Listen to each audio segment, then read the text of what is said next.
I recently had Tony Robbins on my main channel for the 3rd time in an interview, and so to celebrate that, please enjoy this special video from our vault. Treat people at the end of the relationship like it's the beginning and there won't be an end. And that's not just your intimate relationship. What if your customers, what if you fell in love with your customers, with your clients, more than your product, more than your company? If your entire life was about meeting their needs, if you would do what for your customers and clients, you would do what? If you love your customers and clients, you do anything, guess what? They're gonna love you. But most people love their customers and clients as long as they buy from them, do what they want, respond to them. And when they don't, they go, that's the end. You want clients for life, not just customers? Fall in love with them. It's a different focus, isn't it? It's a different meaning. And that creates a different life because you make decisions differently from that place.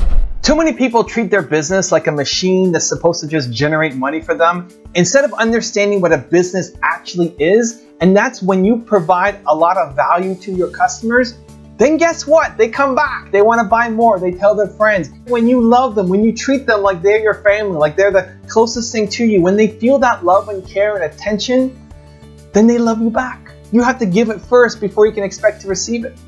Most people are used to being treated like a number. Why do you stand out as an entrepreneur? It's going to come because your story, your passion will come through instead of dealing with a giant corporation. The benefit of going with a big company is they have the reputation, they have the experience, they have the trust, they have the customers, they have the testimonials. Why should I buy from you instead of buying from this big giant corporation? Because you're going to care, right? Because I love you, because I see your stuff and I'm just consumed by it, because your story means something to me, because you're gonna try to help me out when that big company isn't. Like, that's how you win as an entrepreneur, especially in the early stages. You need your customers to love you, and that's not gonna come from them loving you first. It's gotta be the other way around. You have to love them first. You have to over-deliver like crazy. You have to give them more than what they expected. A couple quick examples from my life. My real estate agent, this guy was just the closest guy to me. When I was looking to get a new condo and sell my house, this guy was the closest guy to me. He was across the street. Like, oh yeah, great, that guy, great. Literally, accidental coming across this guy. And he did a fantastic job, not just helping me in terms of the advice and how much should I sell for and managing the process, but a lot of it of managing me and what I hate. So, I hate paperwork. I hate it. Like, thing of real estate, signing all the papers, I hate it. I hate it. I hate it. It's such a waste of time. I hate formalities and administrative work. And so he allowed me to do everything electronically. It's great. Paste. Yes. Accept, accept, accept. Done. Automatic signature. Yes. Amazing. Right? I love it. And that's kind of a little bit beyond the expectation, right? Compared to other real estate agents. It's not like amazing, but it's better than what most people would do. But the next one, I had a leak in my fridge. I had a leak in the freezer, and water kept coming out onto my floor, and I didn't know how to solve it. I'm the least handy guy in the world. I could change a light bulb, but that's about it. I didn't know why this thing kept leaking, and I had to keep cleaning up the floor. So Mark came over, and he said, you know what, let me come over. I'll just come over and check it out. Like, yeah, you could deal with the building and all that stuff, but let me just come over and see. And he came over. And he showed me the problem. He said, here's how you fix it. Right? Like, he took time out of his evening after he'd already closed the sale. And like, the next time I'm going to buy from him and move out to another place, maybe a couple of years. So why invest the time? Right? He'd already done a great job for me. I was still going to refer him and probably work with him the next time. Why invest the time to come over? It's just, that's his style. And I love it, right?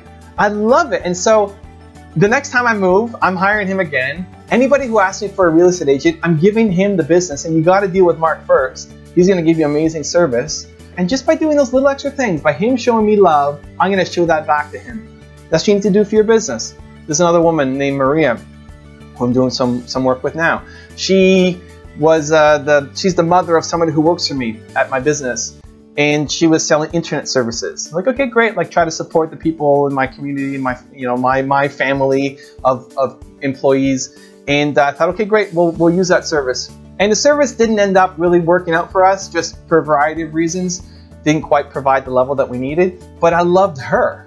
I met her, and she's got this just insane vibe, amazing energy, trying to contribute, asking me about my business, trying to figure out ways to help, even though she's not in my business. You know, she doesn't know anything about my business. She's not the expert in my business, but she just loves it, right? When I had my book come out, as soon as I posted on Facebook to my friends, I need people to review my book. Anybody wants to review my book, I need feedback. I need 30 people. She's like one of the first ones in. I want to review the book. I want to give feedback. And she devoured it, left amazing feedback, underlining, highlights, mistakes, suggestions, and just had this amazing, caring, giving vibe. And so after the internet thing, she switched businesses to another company selling a whole bunch of natural products. I don't even remember the name. I can't pronounce the name. It's this crazy name. And I'm now looking for ways to help her, right? So the deal we worked out is part of that business sells nutritional bars, energy bars, healthy energy bars. It's like, great, I want to help you. I love you. Every month I want to order $100 worth of energy bars and we'll give them to my team at Toronto Dance Salsa.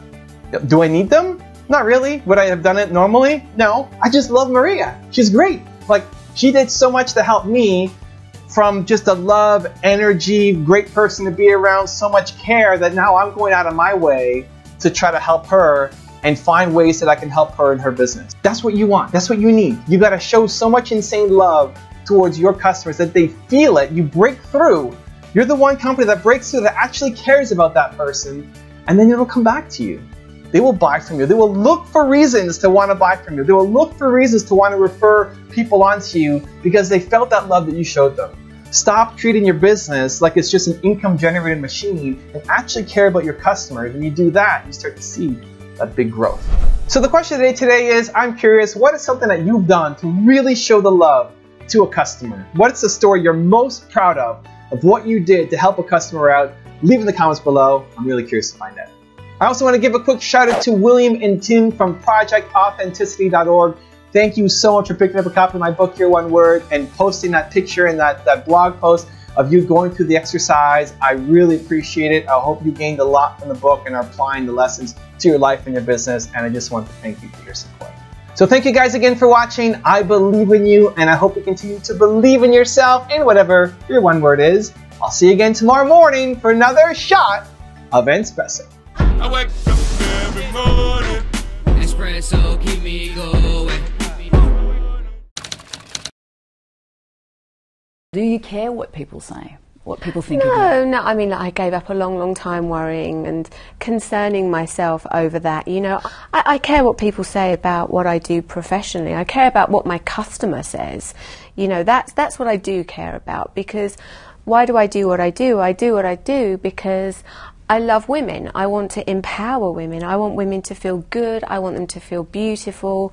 And so I care about what my customer thinks, because I want to give her what she wants. But generally speaking, I don't focus too much on anything negative. Brands are so important, and that's one thing at the company we're making a big investment in, of building our brands, but building it based on substance, starting with having great cars, trucks, and crossovers, starting with having a good relationship when you interact with the company, when you interact with our dealers, because they're our face of the company. And it's every one of the things in our value of customer is every interaction matters. And if you really put the customer at the center and you look at, because what I find with most customers, I mean, a car, truck, or crossover has about 30,000 parts that are integrated with millions and millions of lines of software, and we have rigorous validation processes, and they're improving as we really, work to be industry leaders in having a systems approach to how we put cars on the road. But if something happens, a customer wants you to care. Wants you to listen, wants you to care, and would like you to fix it.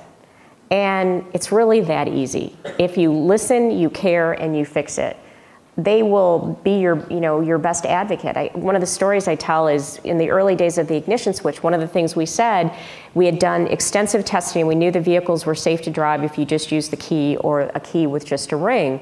But we said to customers, if you are uncomfortable, we will give you a loaner.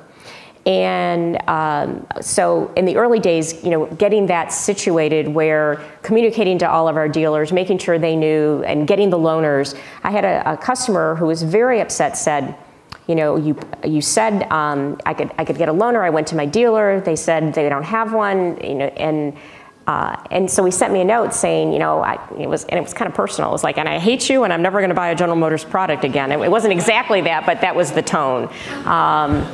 And so it was, of course, it was on a Friday afternoon, and I went, okay. And so I called my head of customer service. And I sent a note back to him because other than email, I didn't know how to get a hold of him. I said, could I call you? Would you be willing to share your phone number, and could I give you a call?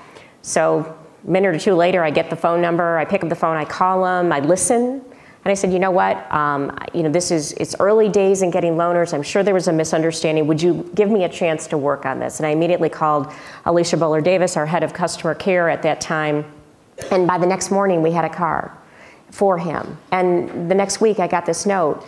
I can't believe you cared. I can't believe you talked to me, and I can't believe the next day I had a loaner. And so, said, this is a company I want to be associated with. And so, again, it's every interaction does matter, and I think doing the right things, putting technologically leading vehicles and services and providing that value to customers, but then if something happens, dealing with it and standing up, I think that's the only way. Right now would be the perfect time to share a customer service story with you. True story. A couple years ago, I got a call from a young lady. I was all excited. She tells me she's looking for a property, and then she says the word lease. Our favorite words as realtors. I'm looking for a lease. Unless it's an $85,000 a month lease, I don't know. But I was in a good mood, so I took that call, and I said, sure, I'll help you find a lease. And it turns out it was a $5,000 a month lease.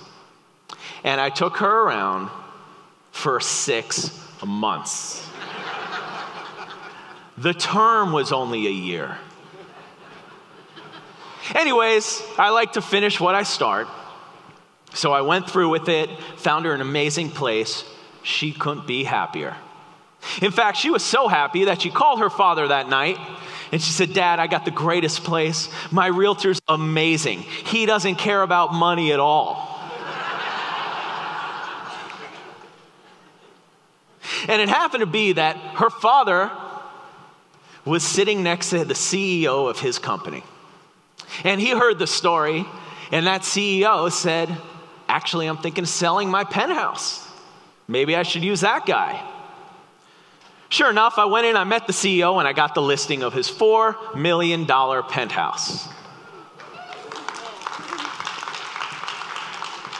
While I was sitting that open house on that $4 million penthouse, because that's my favorite thing to do, a celebrity walked in. And that celebrity walked around, and he checked out that incredible penthouse, and he looked at me and he said, yeah, this is cool. Do you have anything cooler? I said, sure. So I went back to the office and I put together the list of the coolest penthouses you could find. And I showed that celebrity around, and that celebrity ended up buying an $11 million penthouse, which broke the record for Santa Monica.